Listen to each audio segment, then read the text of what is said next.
Hey YouTube, welcome. This is an OTC review. My name is Colin. Tony is not with us today because, well, I don't really know why. Anyway, this is a different video. This different type of video than we normally post. Normally we do comedic, entertaining style Let's Plays. You might have noticed recently we played Spellbreak, and I kind of wanted to do a proper review video on this game. That being said, please take a moment to like this video and subscribe. We're a small, growing channel. We would very much appreciate your support. Anyway, moving on. Spellbreak recently launched in full from early access on December 16th, 2020. This is a battle royale style game that ditches the classic survival gun shooty recipe and allows you to take control of your very own battle mage. The game allows you to choose one of 6 different elements before you start the match. The elements include frost, earth, fire, conduit, which is lightning, and a toxic, poisony sludge element. Once you enter the game, you can then pick up a second elemental gauntlet that allows you to wield 2 different elements at once. Now, each of these elements react with each other in very different ways. For instance, if you shoot a tornado made by the wind gauntlet with fire, it creates a fire tornado. If you shoot the toxic sludge cloud with the ice gauntlet, it freezes the entire toxic sludge cloud. Yeah.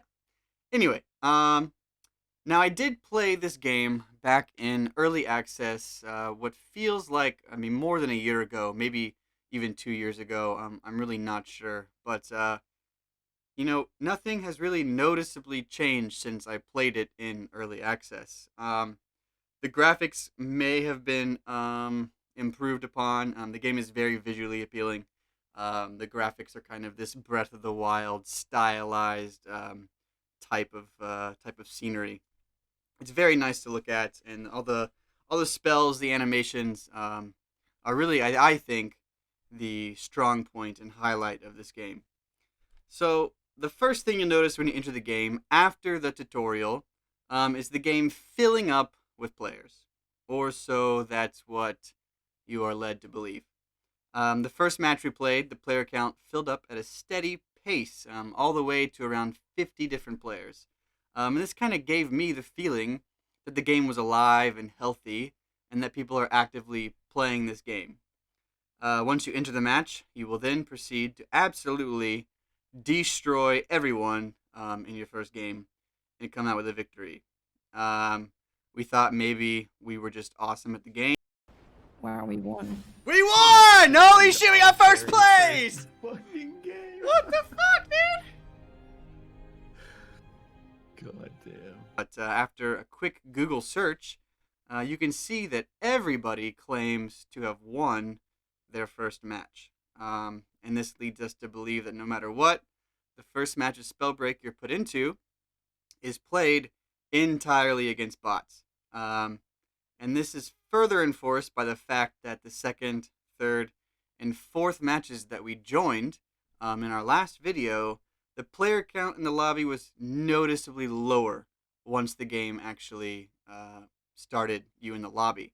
And then, once the match launches and you choose a starting area, the player count jumps up. The player count just jumped to 42.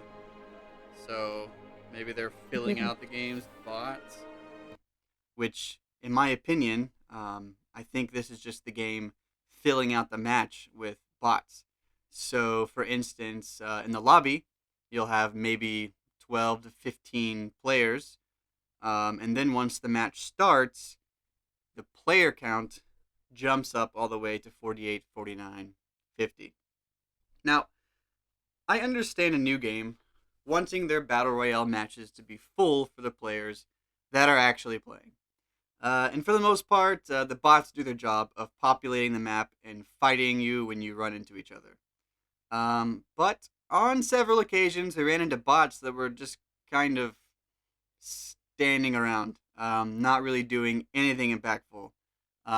Even in one instance, we had a bot that was stuck inside of a castle wall, not moving, not doing anything, and we could not reach it to kill it.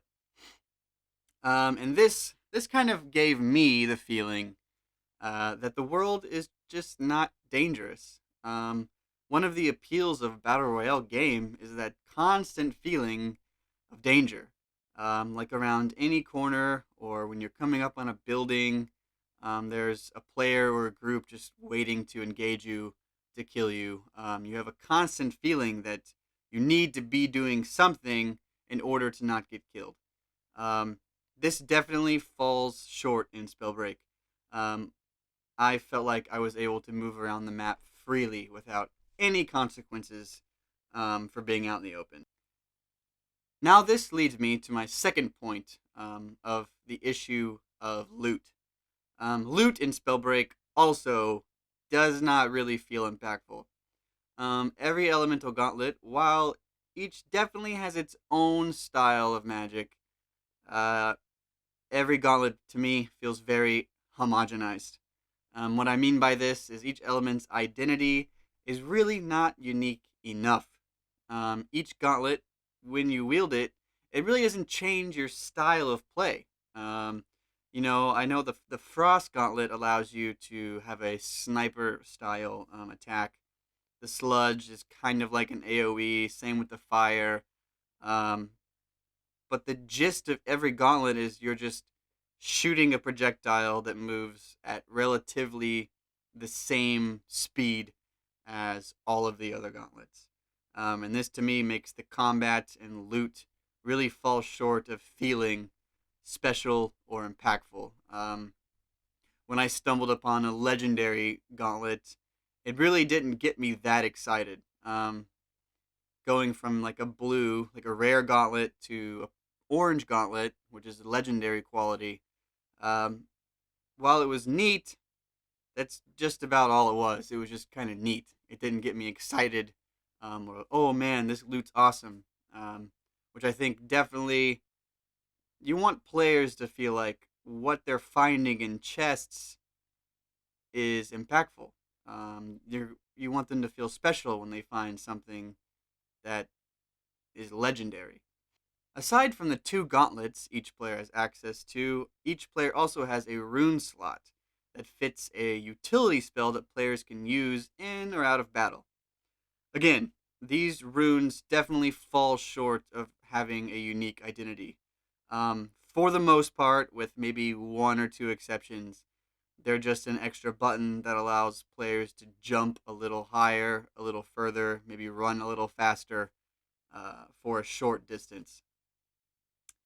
Enough of the negative stuff, though. On a positive side, the battles in Spellbreak are definitely chaotic and visually appealing. When you run into a group, all of the colors and the effects really make for an exciting visual experience. I think the visuals of Spellbreak are definitely its strong point right at this moment. When you get into a 3v3 battle, I mean, it's just absolutely chaotic. You got spells and explosions going off everywhere, which honestly is a pretty satisfying experience. Another really positive point for me was the movement. The movement in Spellbreak is very smooth. Instead of just a normal hop jump that you have in most games, most battle royales, Spellbreak goes a little bit further. If you hold the spacebar down, your character is able to lift off the ground and fly for a short period of time, depending on how much mana you have in your character. Um, One of the things that I enjoyed most was kind of like flying over walls, flying into buildings, around obstacles. And you can fly up in the air when you're in a battle and shoot down from the sky. The movement in Spellbreak is definitely a strong point and a highlight for me.